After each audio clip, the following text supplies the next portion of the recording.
He told me what Chesterton said. I still hold that the suburbs ought to be either glorified by romance and religion, or else destroyed by fire from heaven, or even firebrands from the earth.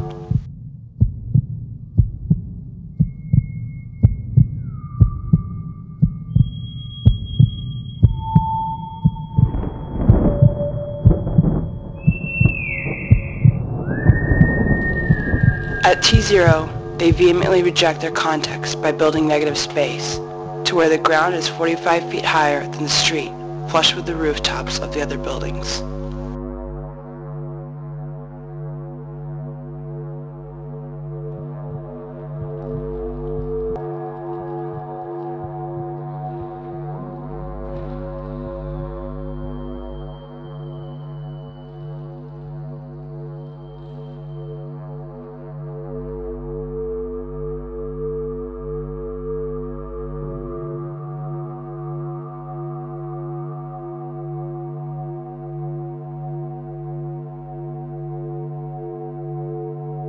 At T1, they flood the sunken gardens, and they build an organic, inorganic time machine. Part parasite, part host, part skeleton, part muscle. Part past, part future.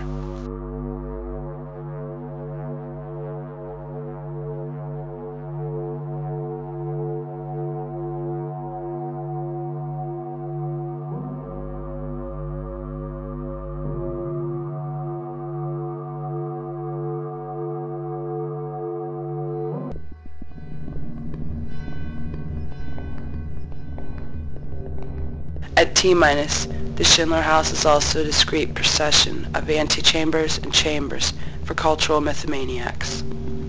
At T8, the program of the vacant lot is only a foundation for something to come, but its experience lives in a reflective state of synchronicity with its counterpart at street level, not unlike a dying memory and living ruin.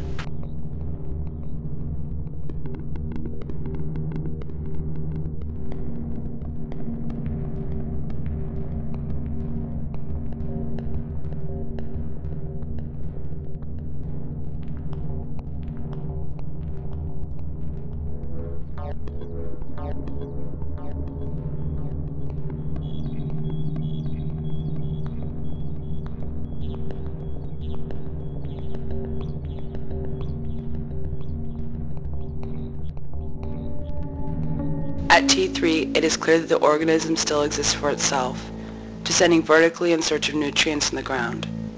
It will eventually create the compound machine by allofusion, becoming increasingly solid through a dense aggregation of interwoven roots.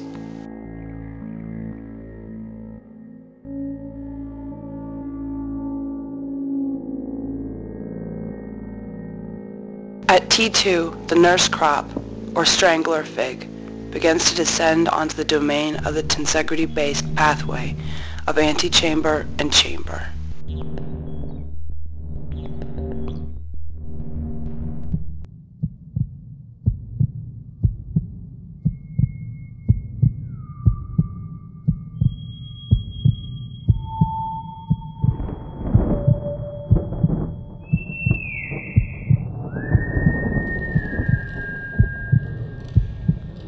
It steadily gains strength as it builds toward T8, when its structural capacity will have increased more than 8,000-fold.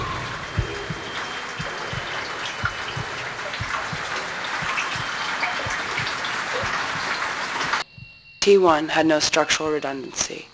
T4 has enough to support a substantial live load of tourist mercenaries. T5 is signaling the arrival of a bifurcation. The machine no longer needs its inorganic parts for support, though it will use the parts to supply its growth with iron nutrients.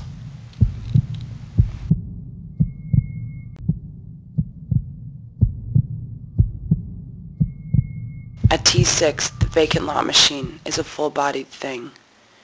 It is keystone species, providing the staple diet for a variety of animals, birds, and bats, who will also disperse the fiercely competitive biomass well beyond the confines of the King's Road lot.